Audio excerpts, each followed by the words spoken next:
very difficult to talk after Kiran Krishnan about microbiota, but I'll try a little bit and explain to you why Bacillus Endospores, as a species of probiotic, it's good to take in consideration.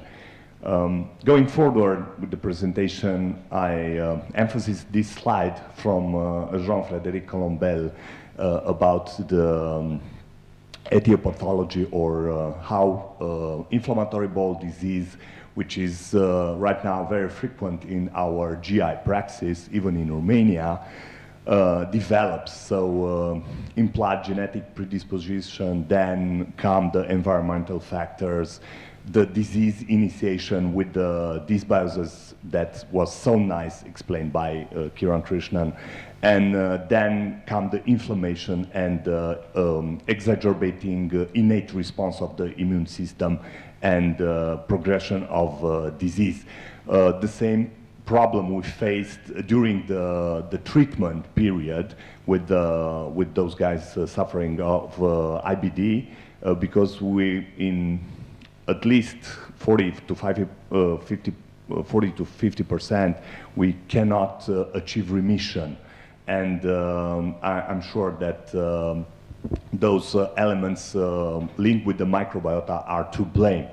So in the left column, we have the factors that we are using every day, like antibiotics, PPI, NSAIDs, and birth control pill, steroids, and so on, that could lead to dysbiosis. And on the right column, we have the symptoms that indicate the presence of dysbiosis, and it's good to be trained to recognize those conditions. So conditions like food cravings, bloating, getting fat, IBS, IBD, SIBO, gluten sensitivity, alimentary sensitivity, not in the last place, depression. There are markers for dysbiosis. And of course, we have to modulate the gut microbiome. How we could do this? By taking care of our gut with the diet, because our microbiome eat first. We are eating in second place. So we could use probiotics, as you already see, or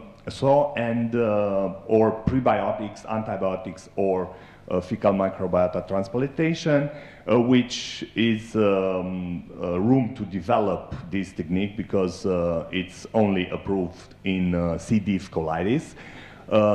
You could transfer a lot of genes and you don't know the effect over the years, because there is a paper demonstrate that at least 25% of strains survive in the recipients from the donor after 1 year from the FNT. So be careful. We are screening our patients, but we are not fully aware of all the dangers.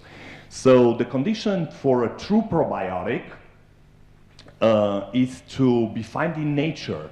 We are unfortunately not clever enough to genetic engineering that this probiotic to survive the harsh passage through the superior digestive tract, the encounter of acid and enzyme and bile secretion, and more important, to be a natural member of human gut microbiome, in a sense that having receptors for the mucus layer, otherwise it's kind of flash the probiotic through your system in 12 hours. And it doesn't respect the definition of a probiotic as a bacteria entering your system, multiplies, and bring benefit to the host. So other important criteria is to have a bicycle lifestyle. I mean, finding in nature, it has to have the capability to survive in dry and UV environment. And then you are taking in your system and be able to survive in anaerobic condition and thrive. And of course give you benefit. And the 5 will be the evidence that those bacteria were present during our human evolution. I remember you that we are kind of civilized with 5 meals per day or 3 meals per day only in the last 100 of years, but what we were like 20,000 years ago, when we were eating maybe just other day or skip 2 days in searching for something to eat, like hunting or gathering fruits and tubers.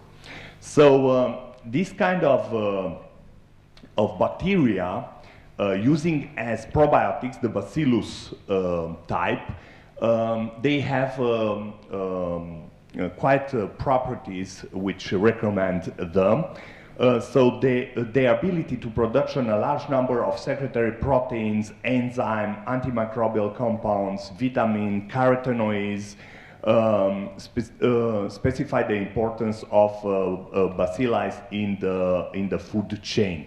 So they were used in agriculture and livestock for quite a number of years, but lately they were considered to be used in human too, because they could modulate the immune response by targeting the Treg activity and balancing the Th1 and Th2 immune response, and have quite a beneficial action in the gut, providing a gut police through multiple factors that they are able to produce and support the activity of our good microbes in the gut. So there are quite, I want to quote a few papers that demonstrate those properties, those good properties.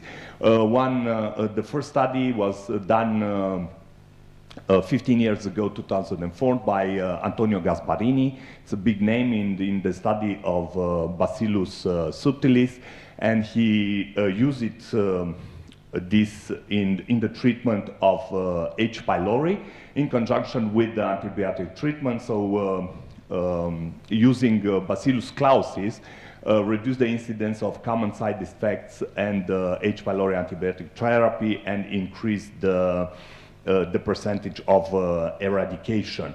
Another study was done in the prevention of antibiotic-associated diarrhea in older patients. It's a meta-analysis, and they analyzed 6 trials with more than 3,000 patients, and it was demonstrated that Bacillus licheniformis was effective in preventing AAD in older patients.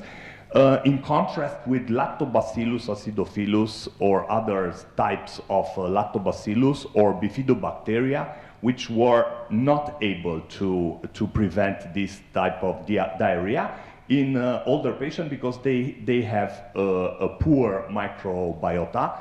After the 50 years old, you register a decrease in diversity and robustness of intestinal microbiota as a natural phenomenon. Another study with Bacillus probiotics was a randomized controlled trial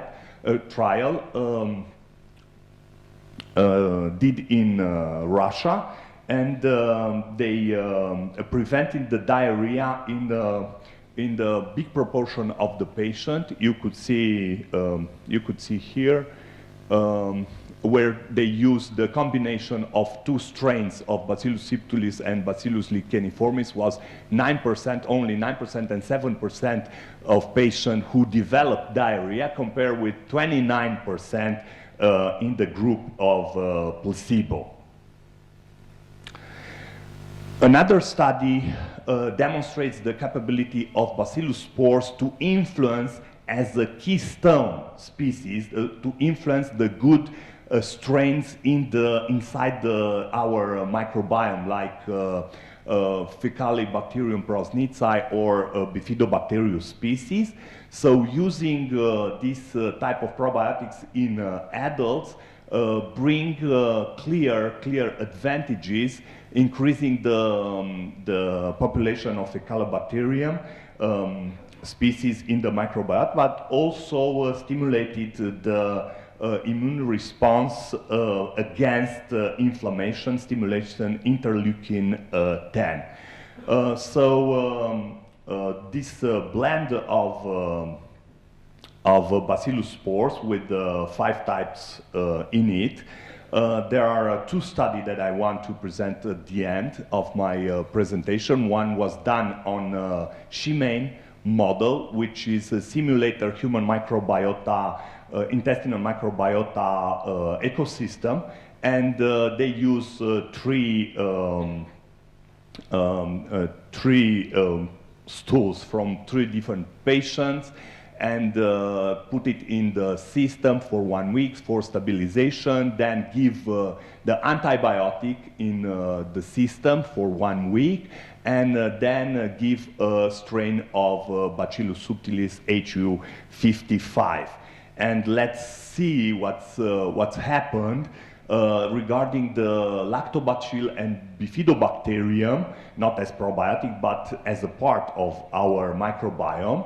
So after the antibiotic treatment, you could see a drop in the diversity of the lactobacillus and bifidobacterium, yes, but adding these probiotic spores, you could see a recovery, a rapid recovery compared with the placebo of these good strains.